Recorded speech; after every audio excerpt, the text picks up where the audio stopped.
नमस्कार दोस्तों, कैसे हैं आप लोग? आज मैं डिस्कशन करने वाला हूँ इंडिया की सबसे बड़ी केमिकल कंपनी के बारे में। देखिए, केमिकल इंडस्ट्रीज में बहुत सारे कंपनीज हैं।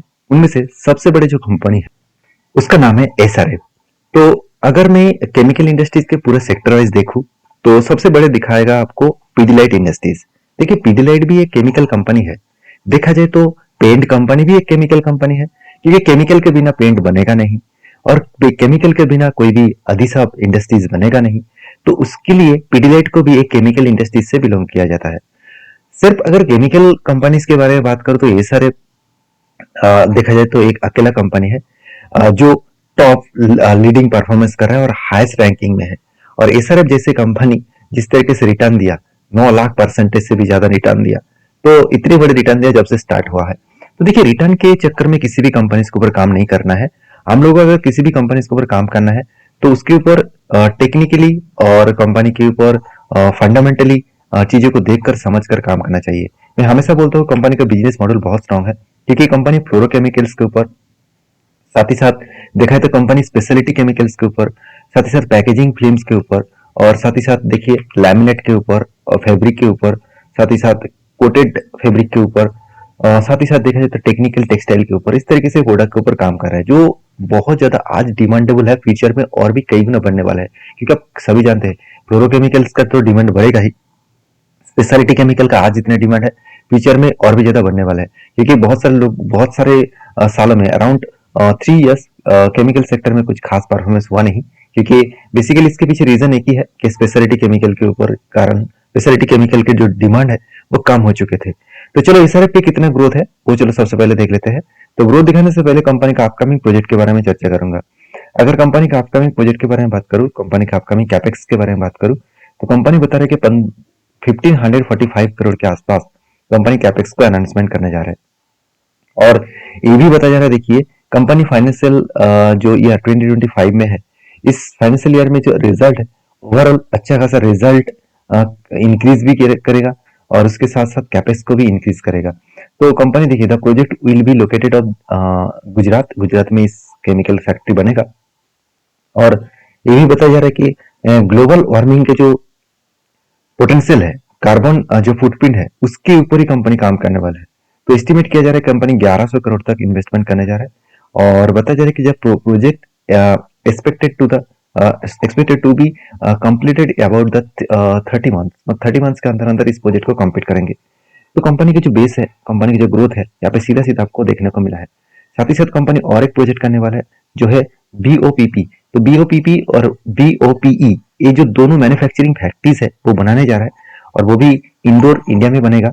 और बेसिकली इसके लिए टोटल एस्टिमेट रखा गया है 445 करोड़ के आसपास, और इसको कंप्लीट होने में करीबन 25th मंथ लगेगा। 25th मंथ मतलब 25 मंथ, अराउंड 2 इयर्स आप बोल सकते हैं, 2 इयर्स से थोड़ा सा ज्यादा, 2 इयर्स 1 मंथ।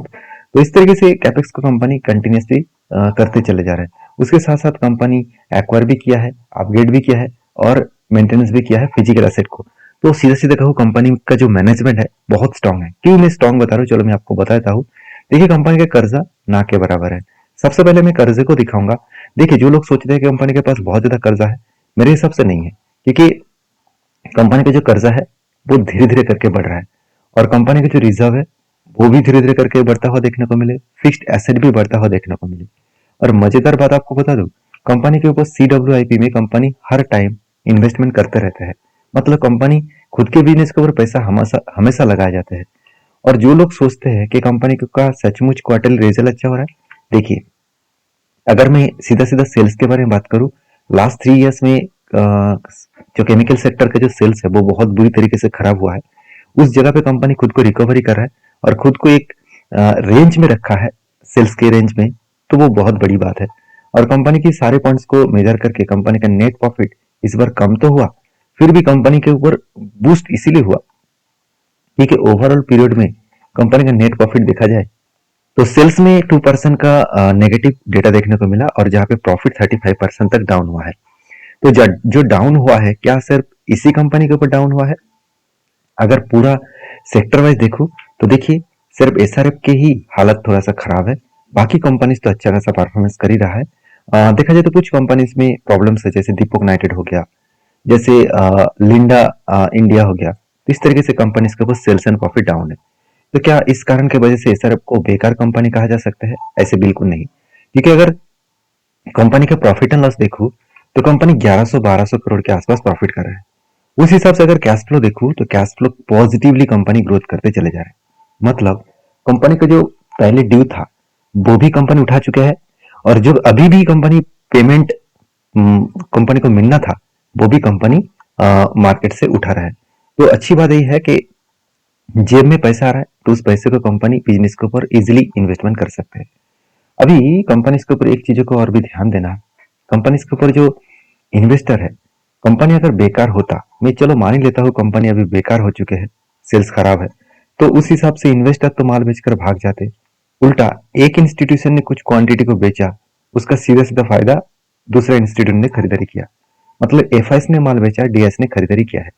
और पब्लिक के हिसाब से देखें तो 13-13.5% के आसपास पब्लिक के जो डेटा पॉइंट्स देखने को मिले, पब्लिक के जो मतलब यहाँ पे इन्वेस्टमेंट है वो थोड़ा सा यहाँ पे कम हो चुका है। तो कंपनीज के ऊपर सबसे ज्यादा वीकनेस पॉइंट कहाँ पे है? वो है कंपनीज के ऊपर वैल्यूएशन। अगर मैं कंपनी का पी रेशियो देखूं, ध्यान से देखना, लास्ट 5 ईयर्स में कंपनी आज एकदम पीक लेवल में पी रेशियो है। 70 के ऊपर पी रेशियो जा चुके हैं।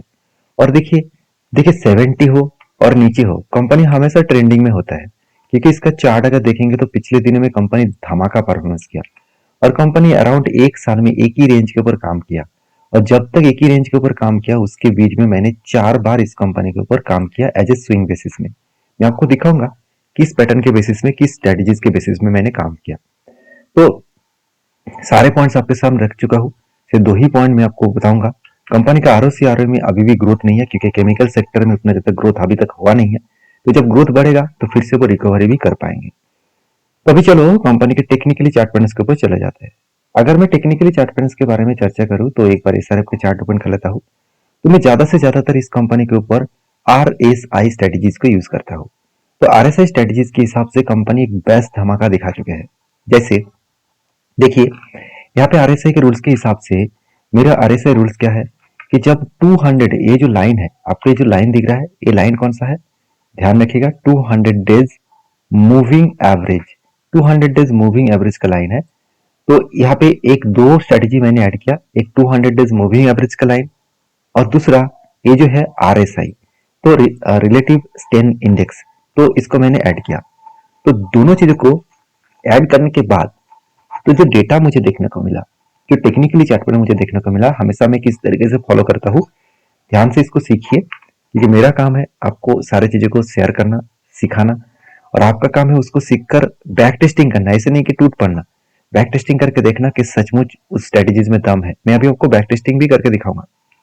जैसे देखिए आरएसआई फाइनली यहाँ पे नीचे आया, 30 को टच किया, 30 के नीचे आया, तो ये जो नीचे वाला लाइन है वो 30 का है, और ऊपर वाला लाइन कितना है? 70 का है। तो 30 को जब टच किया उस टाइम कैंडल भी 200 डेज मूविंग एवरेज के नीचे क्लोजिंग हुआ। तो वो कौन सा कैंडल बना? रेड वाला कैंडल बना। तो क्लोजिंग प्राइस में मेरा पोजीशन बनेगा। और उसके बाद देखिए कैंडल जब, सॉरी आरएसआई जब 70 को ब्रेकआउट करेगा तब मेरा पोजीशन क्लोजिंग होगा। तो ओवरऑल जो टाइम ऑफ पीरियड यहाँ पे कंपनी दिखाया है, यहाँ से यहाँ तक जो जर्नी किया है, उसके अगेंस्ट में 79 डेज लगा। अराउंड 80 डेज भी आप पकड़ सकते हैं, अराउंड आप 3 मंथ्स भी पकड़ सकते हैं, 2.5 मंथ्स आप पकड़ सकते हैं। तो 2.5 मंथ्स के अंदर अंदर कंपनी 23% का जंप दिखाया। इससे बढ़िया चीज और क्या हो सकता है? उससे भी पहले देखिए, मैं बैक टेस्टिंग करके भी आपको दिखाऊंगा। यहाँ पे भी क्या हुआ था, आरएसआई 30 के नीचे आया, इस कैंडल के नीचे, और यहाँ से आरएसआई 70 को कब टच किया? इस कैंडल के ऊपर। मैं अगर इस कैंडल को अगर मार्किंग भी कर लेता हूँ तो आपको क्लियर कट मिल जाएगा। तो यहाँ पे जो डेटा देखने को मिला वो यहाँ पे आपको मार्किंग करके दे रहा हूँ, ध्यान से देखना। यहाँ पे जो मार्किंग किया उस मार्किंग के अगेंस्ट में अगर मैं डेटा को देखूँ तो आप ध्यान से देखना इस चीजों को।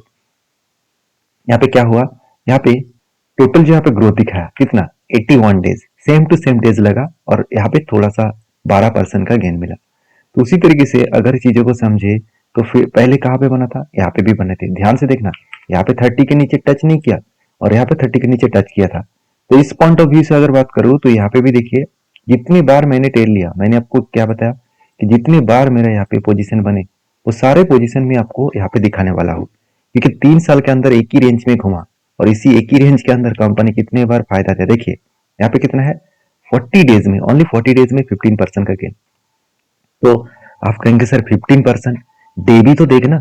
हाँ देखिए यहाँ पे इंटरडे करेंगे, आप कहेंगे सर मैं अगर पिछले दिन ही इंटरडे करता तो मुझे एक दिन में 10-12% मिल जाता, तो वो अलग बात है, आपकी स्ट्रेटेजी होगा तो आप जरूर करिए।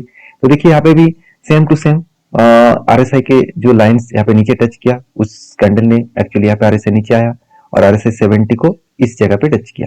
तो ओवरऑल जो पीरियड टाइम है यहाँ पे थोड़ा सा कम रिटर्न मिला 8% का, और वो भी 61 डेज में। कोई बात नहीं, 2 मंथ में 8% का गेन बड़ी बात है। और उसके बाद देखिए अगर पिछले डेटा को टेस्टिंग करूं तो यहाँ पे भी बना था, ध्यान से देखना, यहाँ पे भी बने। तो एक ही करके टेस्टिंग करके आप देख सकते हैं, यहाँ पे कैंडल बने और फाइनली हिट कहाँ पे किया, यहाँ पे। तो यहाँ पे जो हिट हुआ, अगर मैं हिट के जगह पे कैंडल को मार्किंग करूँ तो यहाँ पे तो बढ़िया रिटर्न बनेगा। तो जैसे आप देखेंगे टोटल अगर मार्किंग में कर लूँ यहाँ पे, तो total of time of period में 17% गेन मिला और वो भी 90 डेज में। मतलब जितनी सारी रिटर्न यहाँ पे कंपनी जनरेट करके दिया वो भी 90 डेज के अंदर, सिर्फ 3 मंथ के अंदर। देखिए इसका कोई 100% गारंटी तो नहीं है कि आपको जल्द से जल्द रिटर्न मिलेगा। हाँ अगर आप स्टेबिलिटी स्टेन कंपनी के ऊपर काम करेंगे तो इस तरीके से स्ट्रेटेजीज, इस तरीके से चीज आपको देखने को मिल ही जाएगा। जैसे और भी बैक टेस्टिंग करके आप देख सकते हैं, और भी बहुत सारे बार कंपनी नीचे आया और देखिए यहाँ पे भी नीचे आए। यहाँ पे भी अगर देख लेते हो, देखिए यहाँ पे क्या हुआ एक बार देख लेते हैं। देखिए लास्ट यहाँ पे मैं एक बार दिखा देता हूँ। देखिए फाइनली बेसिकली इस कैंडल में हुआ, इस कैंडल में मतलब छोटा छोटा सा कैंडल में हुआ, और यहाँ पे जो फाइनली हिट कहाँ पे किया, इस कैंडल के ऊपर। तो देखिए कभी भी कंपनी आपको मतलब नाराज नहीं करेंगे, कंपनी आपको कुछ ना कुछ देने वाला है। तो यहाँ पे जो टोटल टाइम ऑफ पीरियड है, यहाँ पे कितना मिला, देखिए 115 दिन। टाइम थोड़ा सा ज्यादा लगा, रिटर्न भी तो ज्यादा मिला ना, 19% के आसपास। तो चीजों को बैक टेस्टिंग करके देखेंगे तो आपको बहुत बार इस तरीके से नजरिया दिखेगा। तो मैं आपको बार बार बोलता हूँ, इस RSI स्ट्रेटेजीज बहुत स्ट्रांग है, इसको बैक टेस्टिंग करिए, एक बार स्टडी करके देखिए, उसके बाद आपको लगे कि हाँ स्ट्रेटेजीज में दम है, तो आपके हिसाब से आप जरूर काम कर सकते हैं। तो वीडियो अच्छा लगे तो प्लीज लाइक करना, चैनल को सब्सक्राइब भी करना। तो मिलते हैं नेक्स्ट वीडियो में, तब तक के लिए धन्यवाद।